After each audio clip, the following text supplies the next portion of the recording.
What do you say, everybody? 14 Guitars here. I'm on my way to Manchester again. Wamba is still under repair, annual grooming, and it's not going very fast, but they're getting it done. Ennery is closed for the season. That doesn't open up till the end of March. So right now it's Manchester or maybe Carolina Adventure World or another place where you would pay to play. But I like Manchester, and spoiler alert, trail number the Blue Trail has been groomed by none other than Chris and Stephanie. So that money we gave them for equipment for their nonprofit, they're putting it to good use. They're putting their work where our money is. Nobody puts more time and more care into our trail systems. Nobody advocates for riders in South Carolina more, at least for riders in South Carolina public trails, more than Chris and Stephanie. They are really dynamos. I don't know how they motivate themselves to do so much work on these trails every day. And they'll go and they'll ride for 4 or 5 hours, and then they'll work for 4 or 5 hours and groom these trails. They're just incredible, pinnacles of our sport in our state at this date and time. So glad to have them on our side. So anyway, they groomed the Blue Trail, and I'm not sure when I'm going to release this video, but by the time I do, it will be public knowledge. But today, it's still a secret because it just happened. They just finished yesterday. So I'm going to get up there, probably be one of the first people to ride it other than them, and I'm really looking forward to it. Pretty excited.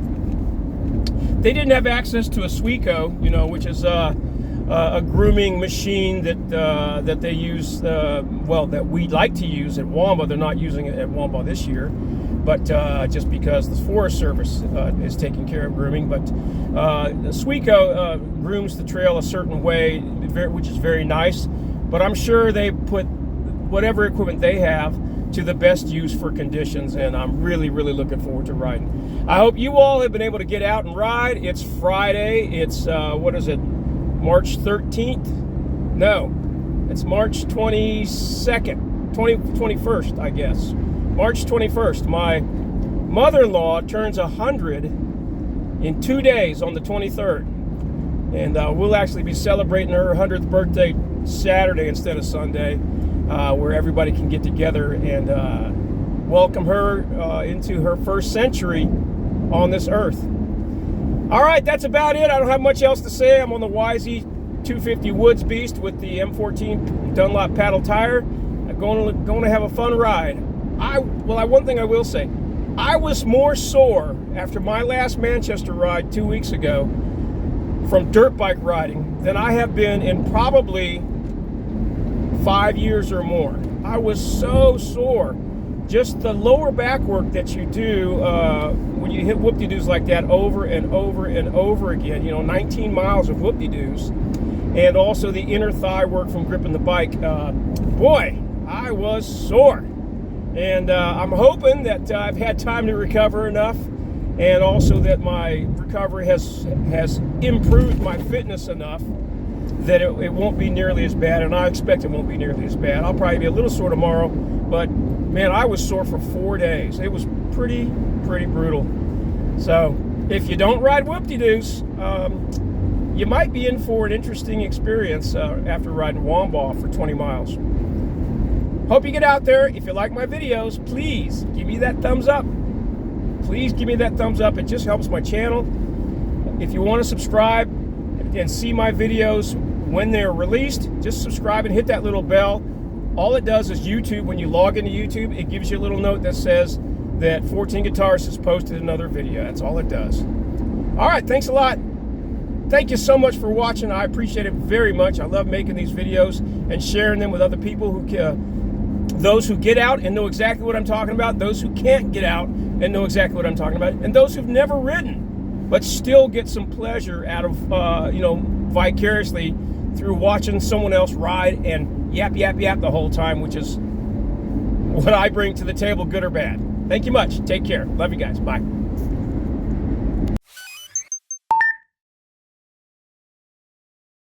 All right, folks.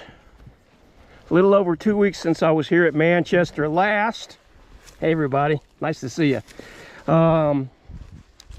Really nice conditions, slightly dry. Would have liked a little more rain, but I think under the dirt there's some moisture still. So, yeah, it's still got some moisture. You can see it there. Just going to ride the red, green, blue like I have been doing lately. For the last year when I come here, I usually do red, green, blue. I used to warm up on the green, but the whoop-de-doos on the green are just so abusive. If it's the first thing you ride, it's a little rough. What I actually do is I'll ride this long section of whoop-de-doos, this football field here, come around and there's a track back there. Then I'll take a couple laps on the kids' track and maybe come back over here just to get my heart beating, probably 1 or 2 minutes of riding. And then I'll hit the red trail. So the trails are set up as red, green, and blue in the middle. So green and blue are right there, green, blue, and red is right there. So red, blue, green. Anyway, green is only about 2 miles long, blue's about 8 miles long, and red's about 9 miles long. I already did my intro, so you know all about, by now you should know all about Chris and Stephanie being out here working hard. There's their rig. They're out here cleaning up these trails. I talked to a couple of riders. There's several people here riding today, which is cool. And one of the fellows had already ridden the blue trail twice. He said he was the first tracks on it since it's been groomed, and said it was awesome. So I'm looking for the work that Chris and Stephanie do on the blue, also on the red, and I hope they do the green too sometime, because the green is just hard work. And I don't really like it that much, but it is a good workout, super good workout for whoops, super good training for decent size whoops and multiple whoops in a row. If you haven't ridden whoops, do yourself a favor, challenge yourself, learn something new, improve your skills. All right, so I'm gonna go ahead and ride this warm up. I'm gonna turn the camera off. When we come back, we'll be going to the red, and I'll just record the ride. And I don't know how much I'll talk today. It's a beautiful day. I might just soak in this beautiful weather. I didn't even get my stuff wet today because it's so cool. I say it's 61 degrees, I think. All right, everybody. Talk to you soon. Folks, here we are. We're at the red trail. It's nice. All trails are one way. I really like one-way trails, which I've really gotten used to riding Womba. So that was a fun little warm-up. Let's go. All right, so it's the 21st of March. I said in the car, my mother-in-law turns 100 on the 23rd, Sunday. But we're actually having a celebration for her tomorrow because of scheduling. So, super pumped. So I just rode this trail right a week and a half ago, or a little over 2 weeks ago. I think Tuesday, 1, 2, 3, yeah, 17 days ago. It's definitely better. It's still got some whoops, but much better than what it was. So Chris and Stephanie putting that equipment to work that we riders help pay for. What we don't pay for is all the incredible hard work they do. So, I mean, I could, you know, buying that equipment is not necessarily an asset for Chris and Stephanie. It's a non-profit organization. They can't sell it, right, and use it to buy new motorcycles. It's a tool that actually makes their lives harder. It's a tool that makes their lives, that makes it convenient for them to go work hard cleaning up our trails. And obviously they're putting it to work. I hope eventually that they do earn the concession, perhaps at Womba. Although I don't know financially, right, what kind of a deal that is. We got a great deal now. You pay $50 a year and you have access to all the national forests that have riding trails in the state. So I'm not going to be able to beat that financially with a private venture, in my opinion.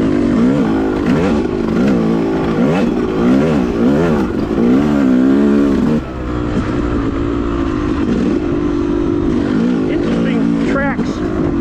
We got one track that has a lot of tread on it, and another track that looks like a very bald rear tire. There's a couple fellas in the parking lot. They're out riding their Hondas, and I think they said they're going to start on the red. But maybe what I'm seeing is the equipment that Chris and Stephanie are using. I don't know. I'm sure we're going to run into them here, and when we do, we'll see what they've got out here on the trails. I suspect it is a quad with a rake, and then maybe a dirt bike, but I'm not sure. A lot of what they do is they don't just drag the trail, right? They drag the trail, but they clear overhanging limbs. They clear bad roots that you might hit, like hidden roots especially. And so they'll drag for a while, and then they'll break out their axes and their saws, and they'll go to work, and shovels, and they will do the difficult work of manually getting rid of all these other obstacles. Then go back to dragging the trail with the rake. These are strong, energetic, dedicated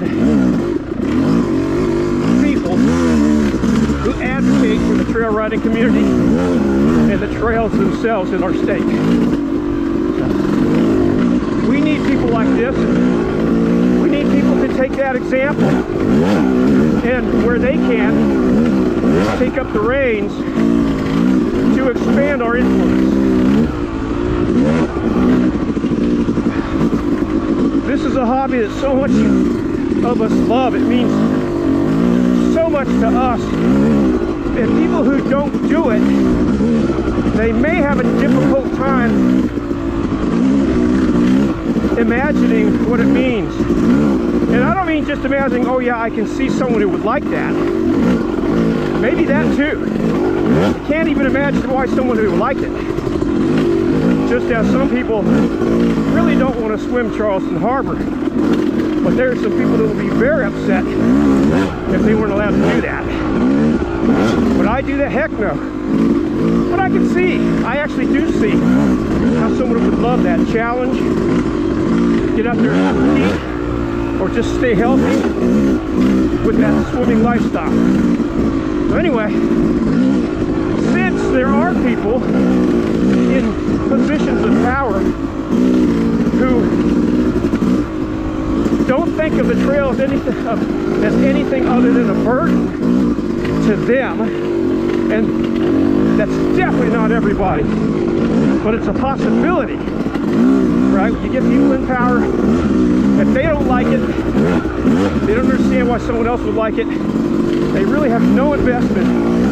It's hard for them to think, well, these people using these trails are just as important as people who like to ride horses or mountain bike, which I like to do. I like to ride horses and mountain bike. I don't like dirt bikes, so I'm going to treat dirt bikes differently. No. If your job is to manage the woods and its recreational opportunities, that's the job. That's what you advocate. All of those opportunities that exist, all of those are your responsibility, not just the ones you love or even like. And thankfully, there are people who take managing these forests very seriously. The DNR and the Forest Service, dedicated people who really take this seriously, and I really appreciate them. I also understand or empathize with not caring about some of the things for which you might have responsibility. And my only response to that is, you got to fight that bias. You got to fight that because that's not your job. Your job is not to make the forest the best for the activities that you like or agree with. Literally, your job is to do your best, is to take care of all the users of the forest. We're all owners of this public land. This is our land. This national forest, actually in this case it's a state forest, we as state citizens, we all own this land. If you're a citizen of South Carolina, if you're a visitor and you paid a fee, you own a piece of that land, right? You essentially own the enjoyment and the right to have that land taken care of in such a way that the recreational opportunity you paid for is at least kept in decent shape. So, to anybody who struggles with, I'm trying to find motivation to make myself want to work on things that I don't agree with. I mean, I've heard stories, I don't know how true they are, of some people who are responsible for our trails, you know, saying, I wish they didn't even have these trails, or these trails shouldn't be there. These trails are here, and we are rightful, legal, and morally, we have access and ownership of what we do have. These trails are here, they're our trails, and your responsibility is to maintain them.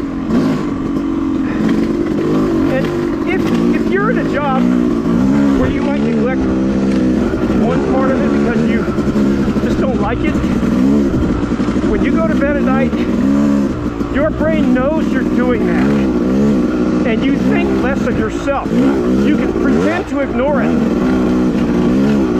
but it never leaves your brain. You can't trick your brain into not knowing what you're actually doing, right? Your brain knows, I'm responsible for this, I don't like it, so I am not going to do my actual job for which I'm trading my paycheck in good faith, in a contract with the people, since the people pay the salaries of state workers or federal workers.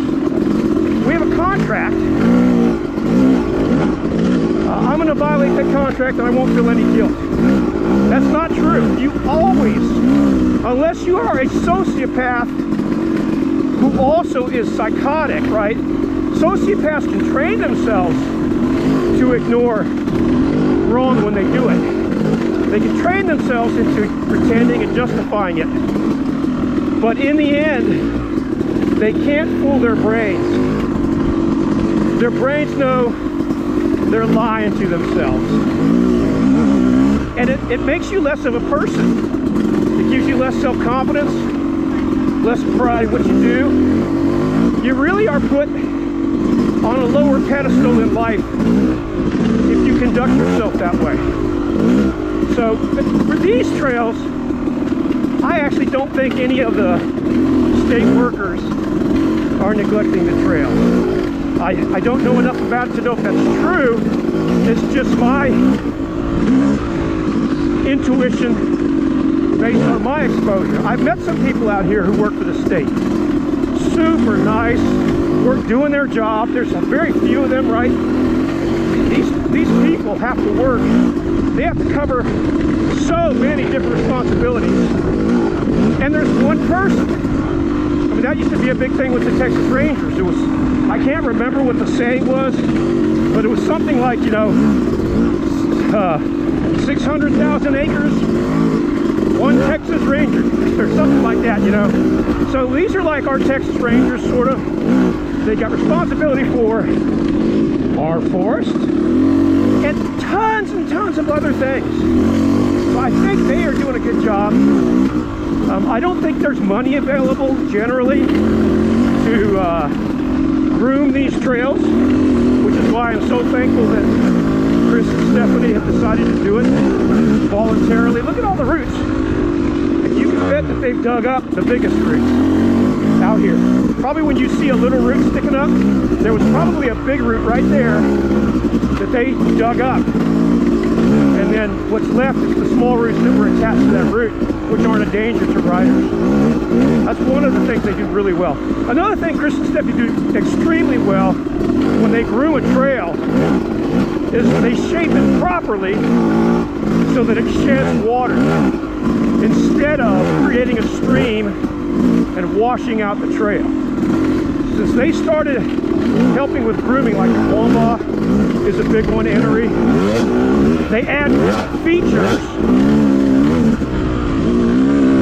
that reduce erosion, and that's a skill and an art. It requires study and practice, and they've gotten really good at it.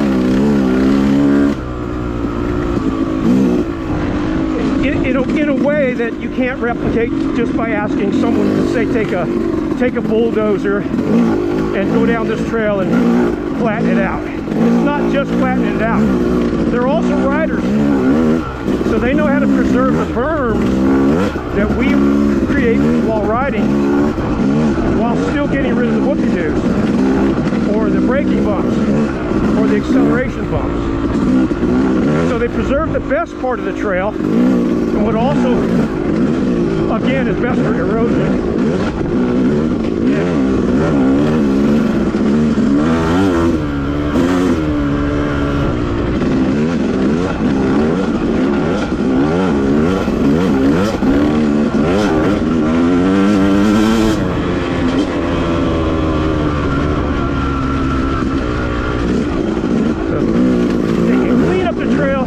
Without hurting the trail, harming the trail. Keep what you need and want, and get rid of unwanted features in a way that you have to be knowledgeable to do that. Not just anybody has that skill.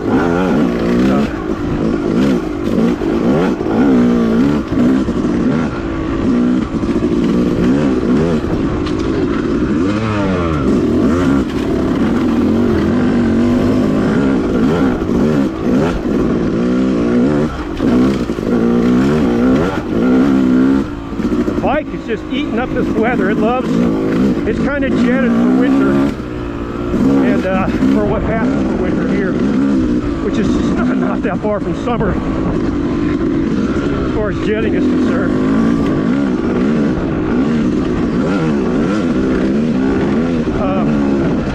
So it's just loving all this thick, oxygen-rich air, cool air, low humidity, holds more oxygen per cubic foot, which we talked about before. I apologize to those who have heard it a million times. That's why your bike is much stronger at sea level. If it's jetted properly for sea level, you can burn more fuel because you have one of the components necessary for combustion in greater abundance, which is air. So for the same amount of fuel, oxygen, same amount of fuel, I can add a good bit more oxygen, and that burns the fuel more efficiently and volumetrically more efficient. So you go up to 9,000 feet, 10,000 feet. Why do you lose horsepower? You don't have as much oxygen, which is one of the components that burns gasoline, right? The components are fuel, heat, and oxygen. The heat comes from exploding in the piston, but the other two are proportionate to the amount of power you're going to make. So if you can get more oxygen in the same physical slug of air, so the same square foot of air, you can burn more fuel. And you can burn fuel more efficiently.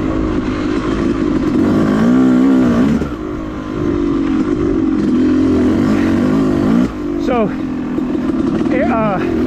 remember that fuel burns most efficiently at something like 14.7% oxygen and or air, I can't remember which of the two, but anyway, the air part versus one part of fuel. So if 14.7, if there's more oxygen in your air, then you can create that ratio with smaller amounts of air. So when you add more air, you can add more fuel. Let's just say, let's do a thought experiment, which is how in engineering we analyze issues in our heads. Let's say at 10,000 feet, you only had half the oxygen that you have at sea level. To get 14.7 ratio, you have to mix that air at 10,000 feet with half the fuel as the same amount of air at sea level. At sea level, you can burn twice as much air, twice as much fuel, twice as much fuel with the same amount of air, because the air has that much more oxygen in it.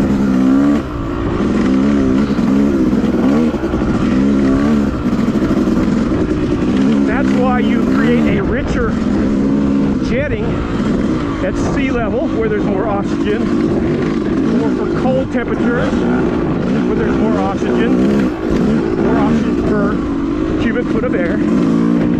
That's why you add more fuel, because you've got more of the ingredient that's absolutely required to burn that fuel.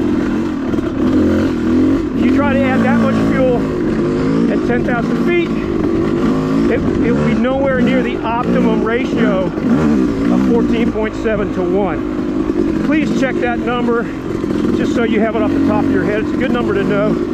It might be 14.3, but somewhere around 14 to 1 is definitely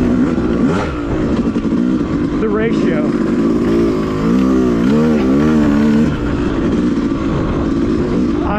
There's several things, physical constants in my brain that are somewhere around that value. Like I think 14.7 psi is 1 bar of pressure. In other words, converting between bars and psi. There's different ways of measuring air pressure or fluid pressure.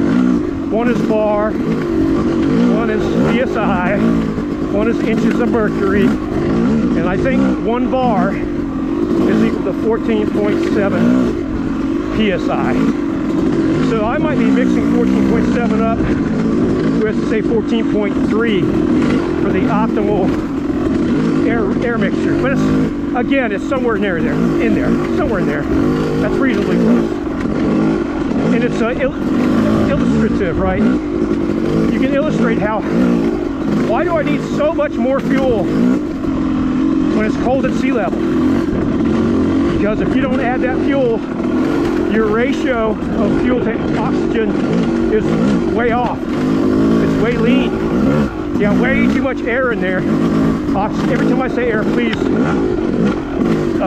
just interpret that as oxygen, if you would, please. So you got so much extra oxygen and cold at sea level that if you try to inject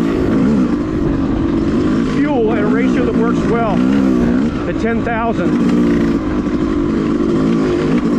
same amount of fuel, your oxygen to fuel ratio is going to be way lean, way more oxygen in the mixture than you need. So it might be something like 25 to 1 or 20 to 1. So you're not near the best place where fuel burns. That's why we do jetting. We're just trying to get the mixture of oxygen and fuel in the range where it burns best. Imagine if there were no oxygen. No oxygen at all. You can put heat to fuel all day long. Without oxygen, you don't have the chemical molecule required to convert that fuel to energy. You know, when fuel is converted to energy, its molecules break apart and are recombined in another form. And breaking apart those molecules releases energy. It's called an exothermic reaction. Exo meaning outwards or outside, and thermic, heat. So it gives off heat, exothermic. It took an endothermic process to create the fuel. It took pressure and heat and different ingredients, probably under pressure and heat underground, to pack these molecules together, to get the molecules in fuel to combine. So all that energy, not all of it, but most of that energy that it took to create that fuel, like take energy to create fuel, when you uncreate that fuel, meaning burn it, it has energy in it to give off.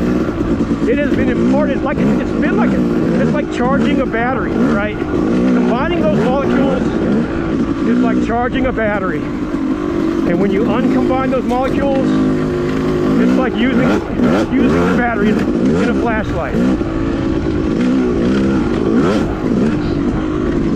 It's actually,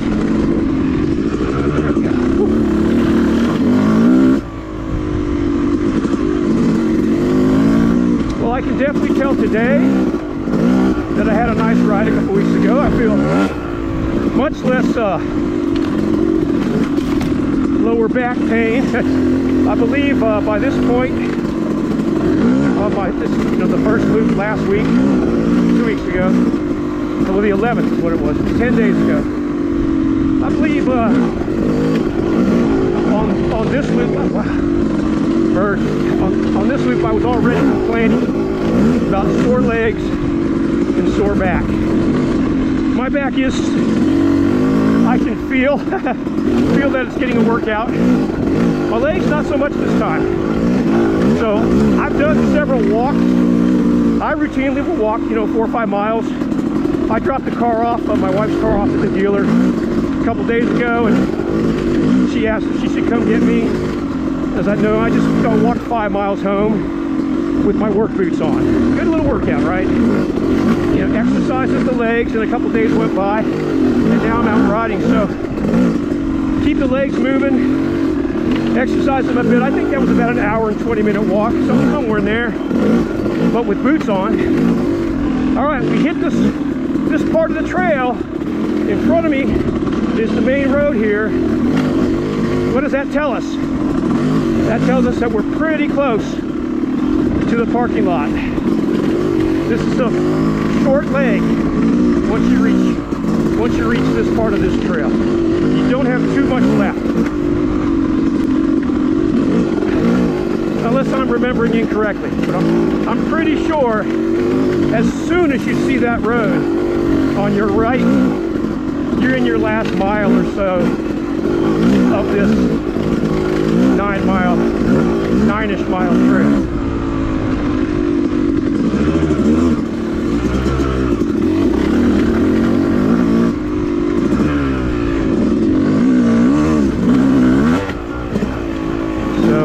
Back, we're going to go straight to the green trail, get a little torture. Thankfully it's only 2 miles of torture, and then the beautiful brown blue trail. The nice thing about the blue trail is the first part's fairly flat. It's sand, it's not as fun in that section, but then you're in the woods. Yeah, so here we are. We're back at the whoop-de-doos.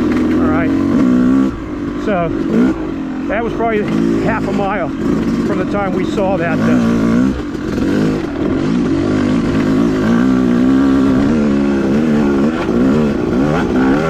The time we saw that.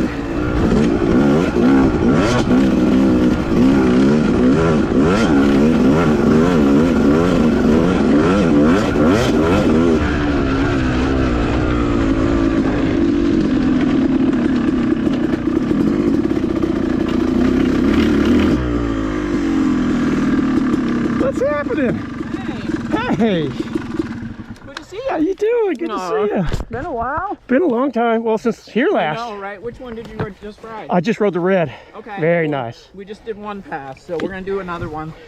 How many does it take to get how you like it? The blue is 3 passes. Okay. We're good with that. We had Will helping us yesterday. Okay. Too, and he pulled the harrow behind and kind of went up on the berms and made it real nice and picked up stuff. So Very we were nice. able to do it a lot quicker with.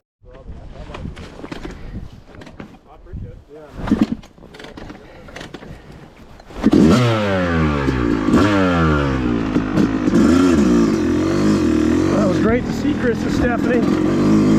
I'm going to do the green, and then I'll come back and do that beautiful blue trail. They dragged this blue trail 3 times with their equipment, with their rake.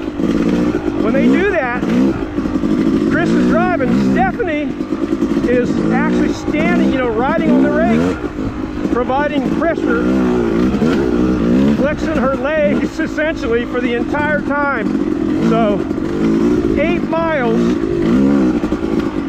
of sort of riding whoopie-doos.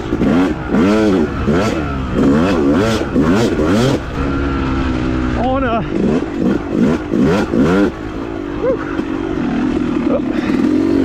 I hate to skip the trail there, got a little out of hand. Got all excited talking to my friends. Anyway, so dragging these trails is not just driving a 4-wheeler, right? It's physical labor. Chris, I don't know if y'all know this, Chris is a professional race car driver, and he just set a record. He got first place in his class, driving a Porsche down in New Orleans, and just set the track record. So these people are professionals at some of the highest levels.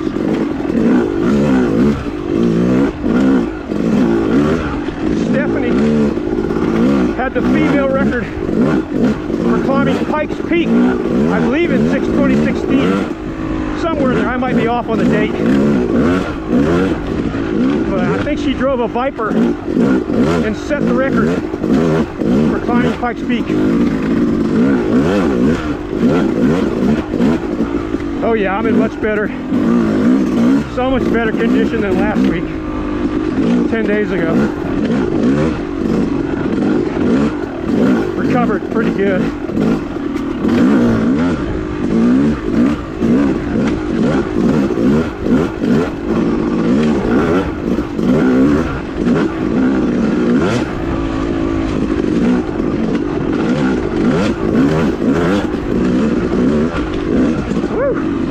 A little out of shape there. All right, last time.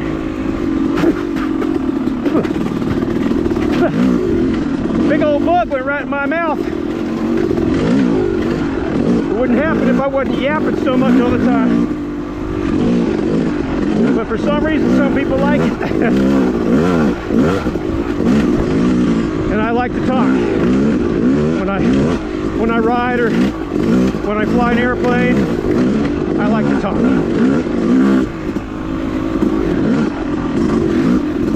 Here's a subject.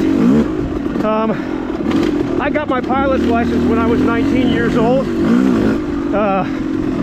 My dad was always saying that he really wished he'd learned to fly. And when I was in the Navy, I was able to stay in my hometown of San Diego, and my dad and my little brother and I were all roommates. And you know, he started talking about that, and one day I just went over to Golden State Aviation. I can't remember the field. I think it was Gillespie Field. But anyway, I think they're still there. And asked if I could get go for a lesson, or at least a familiarization flight. And I went for a flight, and it was really fun. But I I get severe motion sickness, and I got so sick that I hitchhiked the 12 miles home. I couldn't drive. I was too sick to drive, and it wouldn't go away. I had gotten the ride first thing in the morning, and thankfully I got picked up by a young medical student, and he asked if I had had breakfast, and I had not. And he said, you know, since you get motion sickness, you probably will benefit by, one, getting something in your stomach, but in the morning, even more important, getting your blood sugar up. He thought that I might be low in blood sugar, and recommended that before my next flight, I eat some toast, maybe an egg, a boiled egg, not a fried egg, to avoid the grease, although I do pretty good with grease, but also to have a nice big glass of orange juice. And from that point on, I still had some motion sickness, but I was able to fly. It never got so severe that I couldn't drive. Some of pilot training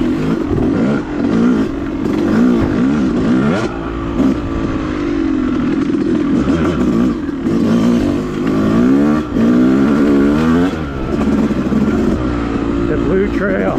Oh yeah, you can tell already it's in so much better condition than it was.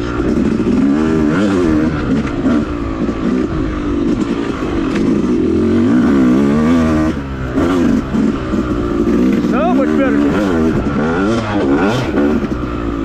than it was.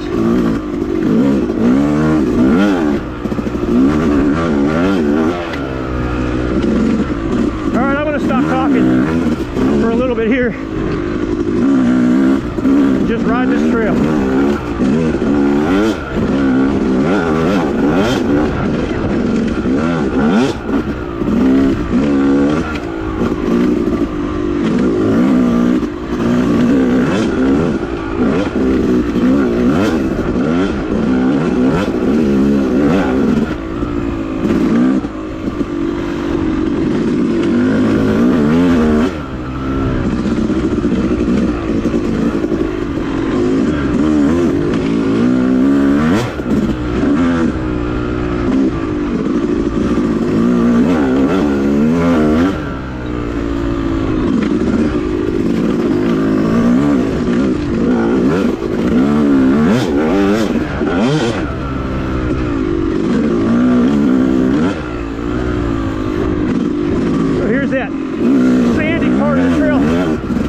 Part of the trail I was talking about.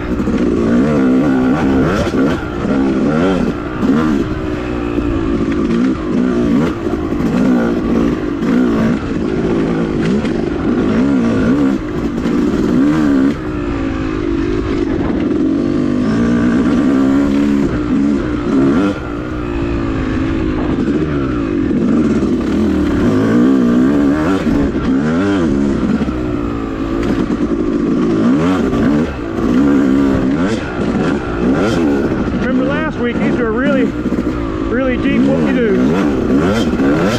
Now they're much more manageable.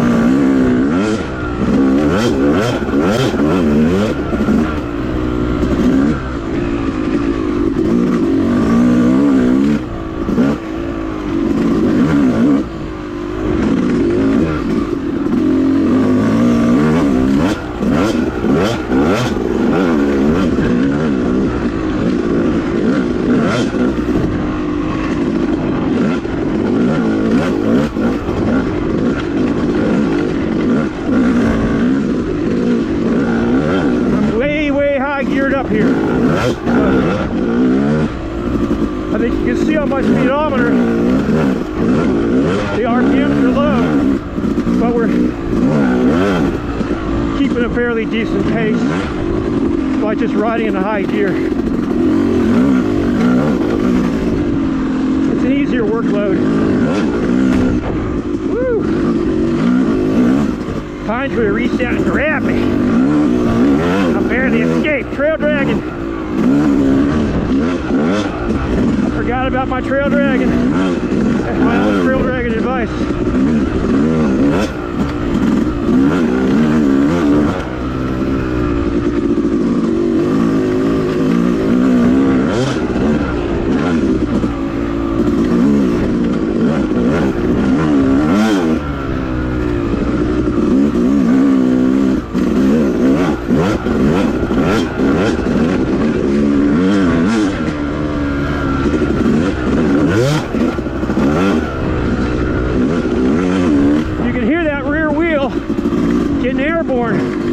On all these whoops. So while it might be hard to see the whoop-de-doos, you can hear them. Every time you hear that high rev, that's the bike rear end coming off the top of a whoop-de-doo.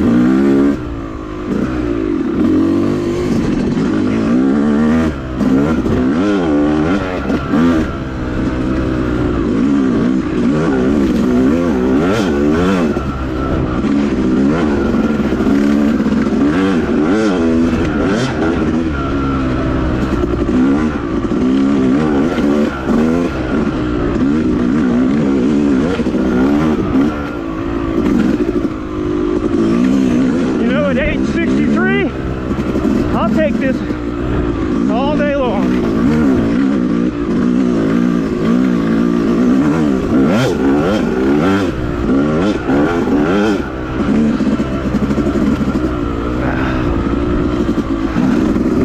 Man, I love those two people, Chris and Stephanie. Just good people.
But power from the rear tire just scans the bike right back up. You get the benefit of added traction, plus as you spin that tire up, you get the gyroscopic effect where the bike resists moving from side to side. You know, that's how a spacecraft is kept stable, right? They essentially just get a wheel. Imagine a motorcycle wheel strapped to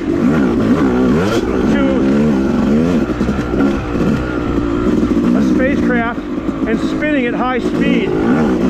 If you try to tip the spacecraft left or right,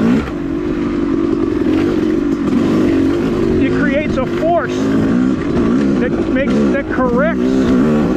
corrects the angle back to the original angle, right? Because there's energy in that spinning wheel, and when you go to turn it,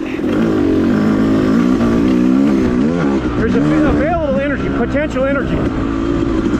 When you go to turn, that rotational energy is turned into force, a righting force, R-I-G-H-T, righting, that corrects the angle, because the wheel will want to stay in the same orientation. It's not that the wheel cares, of course.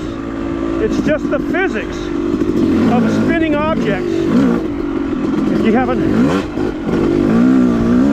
circular object if you have a donut spinning around a an axle, a force is created if you try to tip it from side to side. So here you are hitting a corner, your front end's a little slippery, and you blast the gas, you get your RPMs up,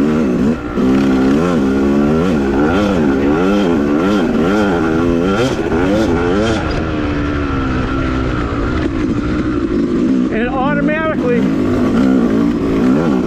makes the bike stand up straight, because when it's not, there's a force on the frame in the direction that will make the bike stand up straight. That's all it is. You're creating a force. As long as you don't move side to side, there's a minimum force on the axle, on the attachments where the axle is clamped to the dirt bike, or the spaceship, or the boat, or the submarine.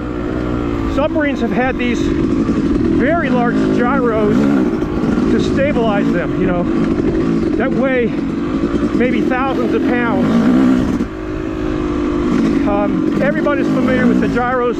Well, everybody who knows model helicopters know, but gyros was a big deal in model helicopters to stabilize them, because model helicopters are so hard to fly because of their very fast response time. You know, people would say twitchy, I would say maneuverable, but you have to have skill to take advantage of that maneuverability. So anyway, that's why they say, when in doubt, gas it out. You can generate forces that tend to reduce the amount of front end slide. Now this is assuming your suspension is set up correctly, your tire pressure is right, etc., and your form is correct. But you can get out of shape, give your bike some gas, and it's almost self-correcting.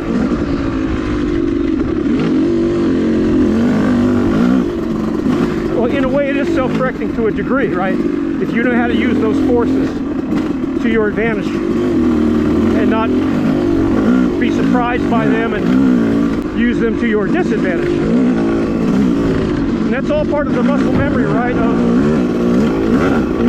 any sport, any skill. Getting your brain and your muscles used to the inputs that it takes to correct problems, the knowledge or the memory of what is not a problem, right? In many cases, you want to slide around a corner, but when you first start out, going into a slide might make you panic, where you stop turning, you go right through the, through the woods in front of you and hope you don't hit a tree.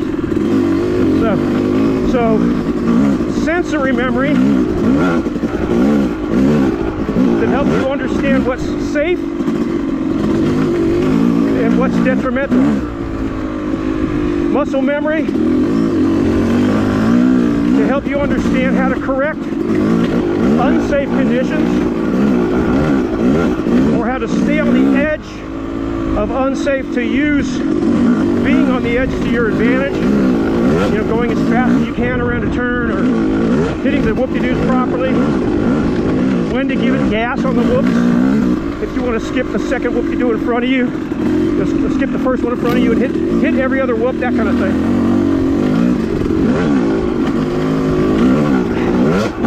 And all that comes from practice, practice, practice. But there is another method to augment that. And it seems incredible. It seems like kind of voodoo or hocus pocus or just plain hokum. But watching video of me riding this trail will implant in your brain pieces of technique that will help you ride this trail. You still got to go out and ride the trail, but visualizing, especially if you visualize your own self. If you make a video yourself and you watch it, say right before you're you ride a trail and you watch a video that you film yourself when you rode it right before you ride the trail again. Let's say a week later, you haven't ridden in a week, and it's well documented. It's not magic, it's just how the brain works. You know, our brain takes input and makes calculations based on that input, and thankfully the input doesn't have to be real. The input doesn't have to be accompanied by actual forces. You don't need the wind going over you.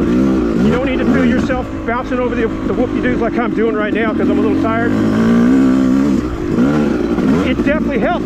Nothing replaces actual practice, but visualization makes measurable changes in your, not just your brain, changes in your ability. All professional athletes, well, probably all professional athletes know, but like Olympic athletes, many professional athletes use visualization to help them improve in their skills. Especially if you're in a competitive art form or sport where very little changes can make enough of a difference for you to go from 5th place to 1st place. You know, 1 arrow out of 100 better might win you a championship in Las Vegas. Like you're in an archery contest, for example.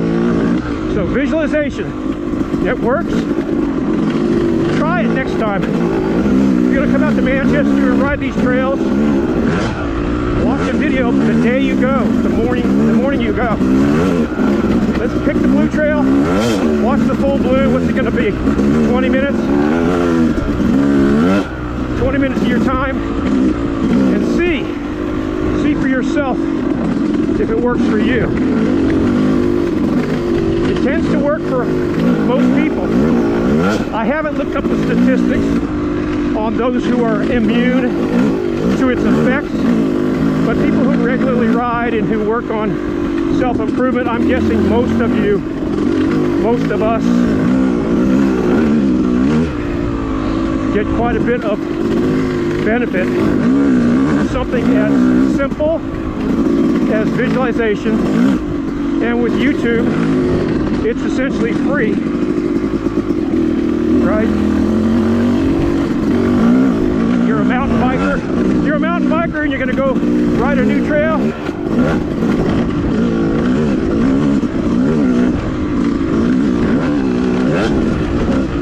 Watch one of the mountain bikers that ride that trail. Watch their video before you go. Even if you're not consciously aware of it, your brain will remember parts of it subconsciously. Some you'll recognize immediately. You'll go, oh yeah, I remember this. But others, your brain will remember. And you'll wonder, how did I know to slow down? Right before that corner, that was a blind corner. Your brain knows. Remember, there's lots of parts of your brain that you're not conscious of. There's parts of your brain that you're conscious of sometimes, and other times you're either ignoring them or you just don't have access for whatever reason. But your brain is always working. There's calculation centers in your brain that are working. When you dream, you don't do what happens when you dream. Your brain does what happens when you dream, right? It does the work. You didn't do that. You didn't learn how to do that. It's just what brains do. It's like what stomachs do. Stomachs digest food. You don't digest food. It's what a stomach does. And you have a stomach. You don't dream. Your brain dreams. And you are the conscious portion of your brain. But the unconscious portion is there working for you all the time. Sometimes working against you, right? If you do the wrong kind of training or put the wrong kind of messages into it, it can be working against you.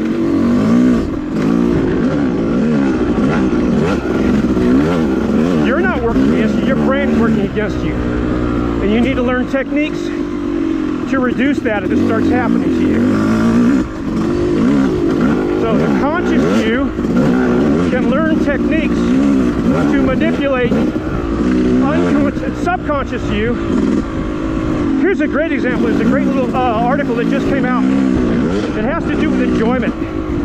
So let's say you enjoy riding dirt bikes. And you tell people, I like riding dirt bikes. Manchester is fun. Okay, so use the word like and fun. If you just change the way you describe Manchester, if you say, I love riding Manchester, man, it is thrilling.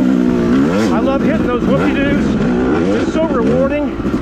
It's so exciting and exhilarating. You will experience Manchester differently. Those words, the memory of the experience has changed, and the next time you ride. Another example of how a word can change your brain's reaction or your body's reaction. You know, I take a pretty hot shower every day. Kind of my sauna is my extremely hot shower. People can argue whether it's any good or not. I think there's evidence of very hot showers being beneficial in a way similar to sauna, perhaps not as beneficial, but what I'm talking about is sauna. If you're in the sauna five times a week, your chance of death from all causes is about 40% lower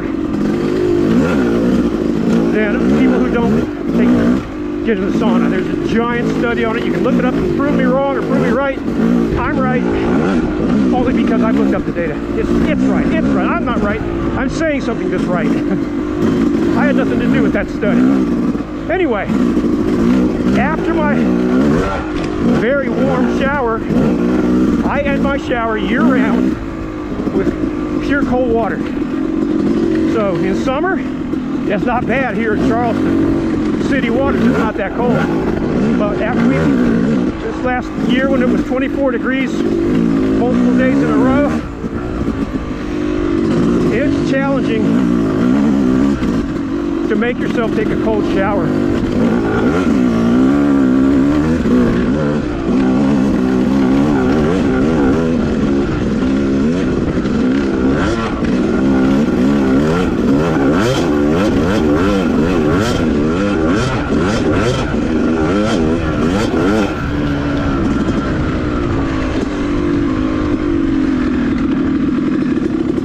I use the word refreshing before I get in the shower. And when I'm in the shower and the water's on my face, I repeat that word over and over, refreshing, refreshing.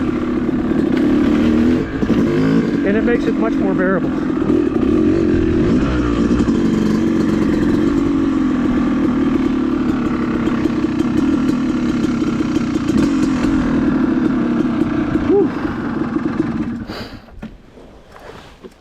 That was fun. Man, that was fun. That was exciting. All right, let's break out the burrito for the ride home.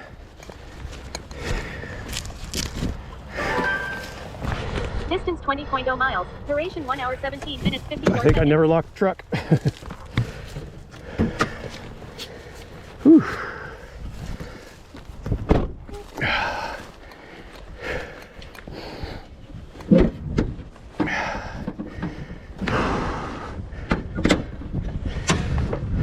Here she is, nice and hot.